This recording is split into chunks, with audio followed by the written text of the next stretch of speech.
everyone, welcome to my Eco Journey channel. So before we get started, make sure to hit the like button. Also subscribe to my channel, the Compositing101 in types of compositing. Recycling food and other organic waste into compost provides a range of environmental benefits, including improving soil health, reducing greenhouse gas emissions, recycling nutrients, and mitigating the impact of droughts. What is composting? Composting is the natural process of recycling organic matter, such as leaves and food scraps, into a valuable fertilizer that can enrich soil and plants. Types of composting. There are several types of composting methods, including 1. Aerobic composting, a method of composting that involves the use of oxygen to break down organic matter. This type of composting typically requires frequent turning or agitation to ensure that oxygen is evenly distributed throughout the compost pile. 2. Anaerobic composting, a method of composting that takes place in the absence of oxygen. This type of composting is typically slower and produces a strong odor. 3. Vermicomposting, a method of composting that uses earthworms to break down organic matter. This type of composting is typically done indoors using a specialized container and requires a specific type of worm, such as red wigglers. Bokashi composting is also a method of composting that involves fermenting organic matter using a specific type of microbe. This type of composting is typically done in an airtight container and can be used to compost a wider range of materials than traditional composting. 4. Cold composting. Cold composting breaks down organic matter slowly, but it also takes the least amount of effort and maintenance.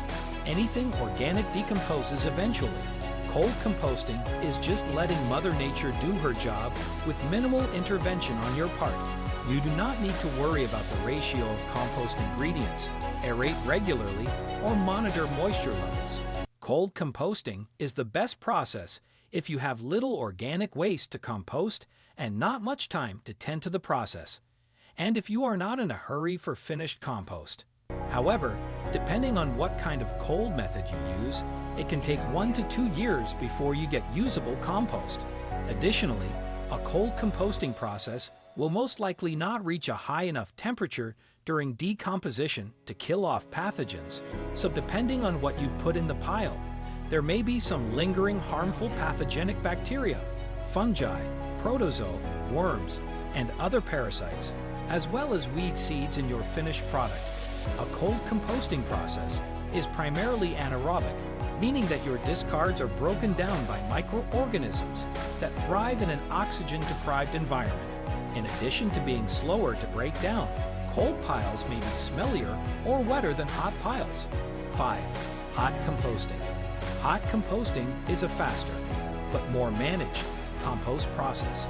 This method requires attention to keep carbon and nitrogen in the optimum ratio to decompose organic waste.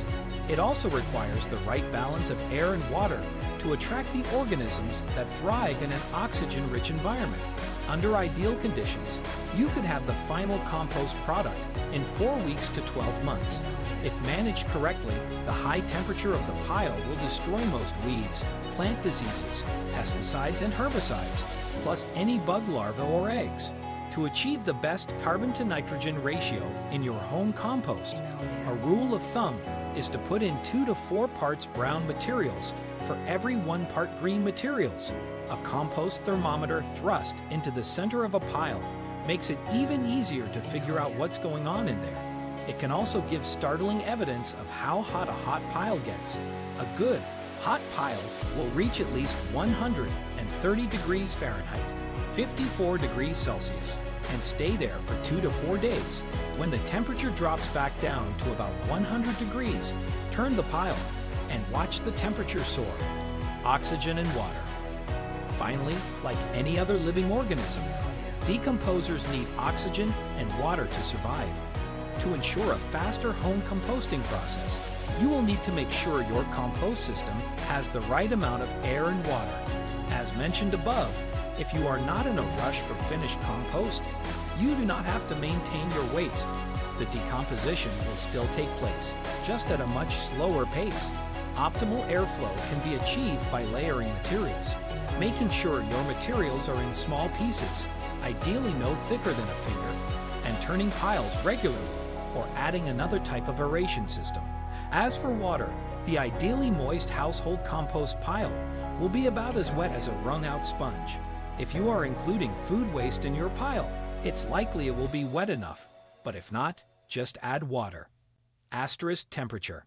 Hot composting is achieved when the balance of greens, browns, air, and water creates ideal conditions for aerobic organisms to thrive.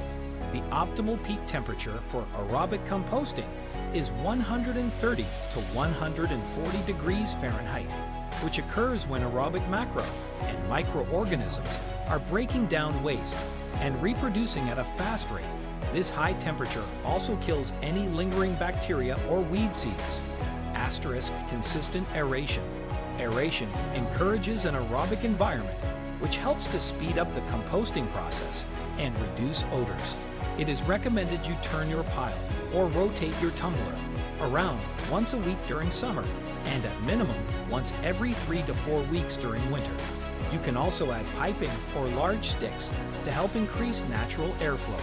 Asterisk maintaining moisture. Moisture is essential for composting. Your pile should always feel like a wrung-out sponge. Too dry a pile may cause the composting process to slow down. Too wet a pile may create an anaerobic environment, which can cause. What do you think of our video? Let me know in the comment section below. If you enjoyed this video, make sure to hit the like button. Also subscribe to my channel before you go.